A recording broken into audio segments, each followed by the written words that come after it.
Hey everyone, it's your boy Dachi, and today I am sort of celebrating the wrapping up of the fairy tale forest called Whisperwoods.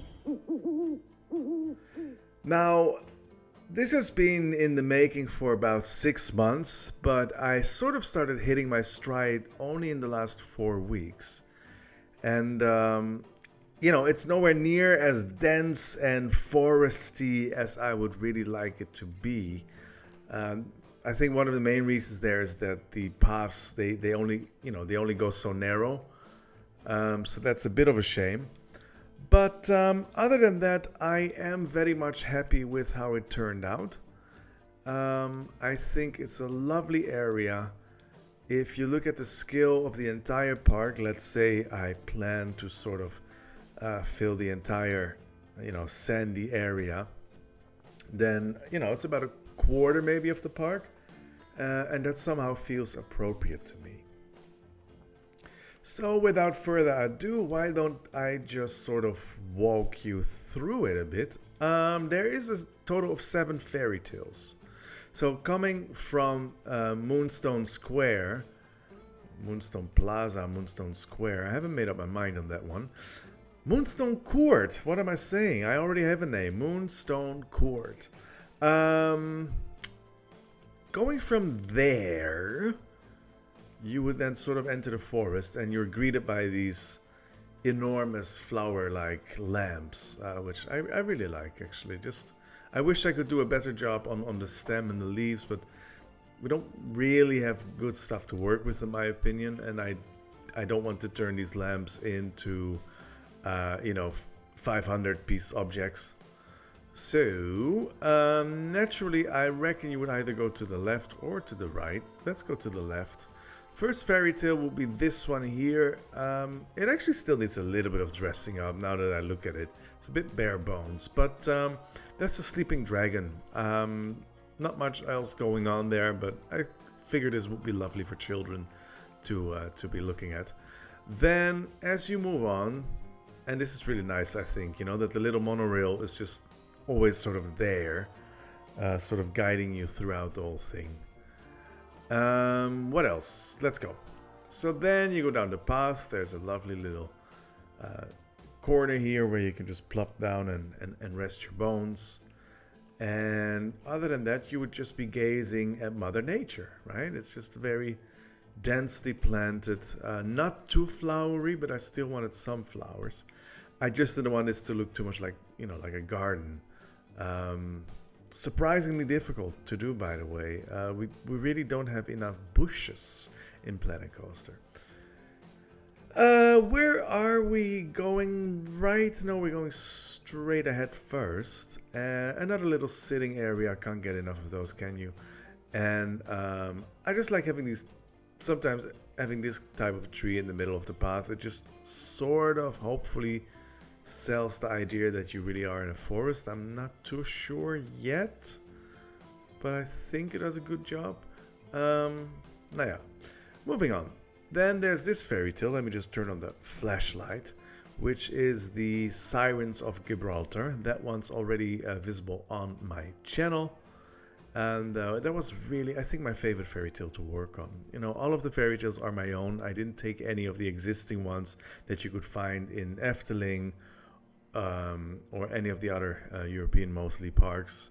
I didn't take any of the Grimm Brothers stories. I just sort of made my own. Of course, the idea of singing sirens leading to a sailor's demise is as old as time. That's actually a fairy tale that originated in Egypt, believe it or not. But I like how it turned out. I'm not sure if I would call this a Moroccan / Moorish / Spanish, I don't know, boat structure, lighthouse. I had to do something, but I somehow, actually, I took a bit of inspiration from Madrid City Hall. So maybe now that you know it, you can see it. Madrid, which is of course landlocked. Anyway, it turned out lovely, I think, and this is something that would amaze viewers, I hope. Very cute little story. Then there is the maze here. Let's go zigzag. We're not going, oh, you know what? We are going in the maze. I mean, there's only so many ways you can go. Oh, look at that. There is a path, but of course, I could only use a Q path. I couldn't make the actual normal path, narrow enough. Pardon me for the plopping sound whenever I say the word path. Path.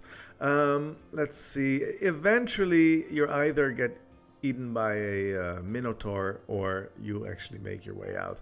And then there's this fairy tale. This, I think, turned out lovely as a plaza.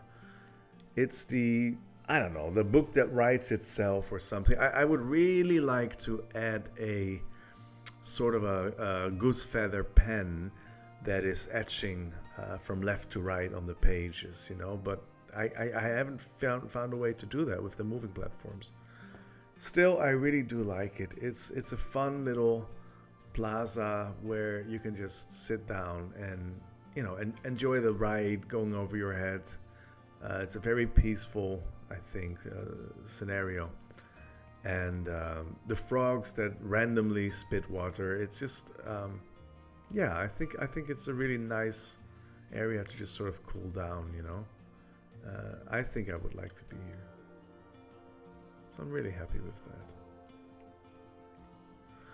Then, by the way, I noticed a bug here. All of these frogs should be spitting intermittently, but they don't, do they? They all just...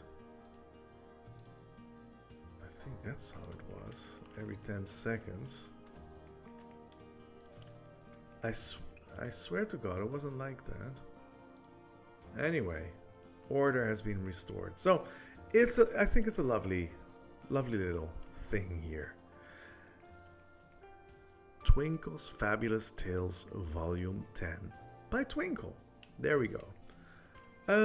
Yeah, there's not much else to say about it, right? But I think it's just really lovely. And yes, this is really one of the fairy tales. Not sure if any other work needs to be done. I suppose this is something you would read about on the map, and you'd probably as a child just looking at a spinning book is already miraculous. Then let's zigzag here. This was actually the first fairy tale I worked on, The Precious Princess. That one too is visible on my channel. Was a lot of fun. It's very, very Efteling-esque. And it just worked out really well. So I'm happy how that turned out. Let's see, going back.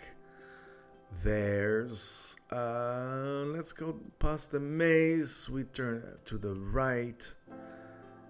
A Crown for Two, this one. Also already uploaded to my channel. Again, very Efteling inspired. This is, in my opinion, the kind of style and the kind of whimsical stuff that you would see there. Sister the Queen living on the left, and her part looks immaculate. Beautiful pink flowers, wisteria growing out there. Just really lovely. And then the brother, the king, lives on the right. There's some rock work. The shield got sort of knocked off because of the cracks in the wall. There's some dead vine growing there. So, playing around there, blue flowers, just a bit with the contrast, which I think is not too on the nose, but it's subtle. And yeah, it sort of helps you sell the idea that you're actually looking at a palace. I think this is the fun part where you sort of visualize almost a palace without really building a palatial structure, but somehow it just really worked out well. And it's a very simple structure actually. This is it, right? So the secret, of course, is having multiple versions of these guys. And then they sink into the ground. They can only go from left to right and they can't rotate. I wish we could. So what I did instead is, you know what? Instead of talking, why don't I show?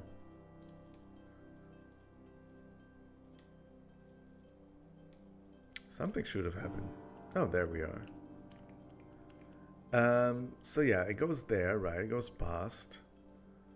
I could have worked on really creating a rail here and making it realistic, but I couldn't be bothered. And then it sinks into the ground, and the other one comes in place. And I thought to myself that is rather nifty, right? Because this is him coming back, right? I mean, so that really does seem to work. And he then too will sink to the ground, and the previous one comes back up. So, and then there's the second one from the right with the empty crown.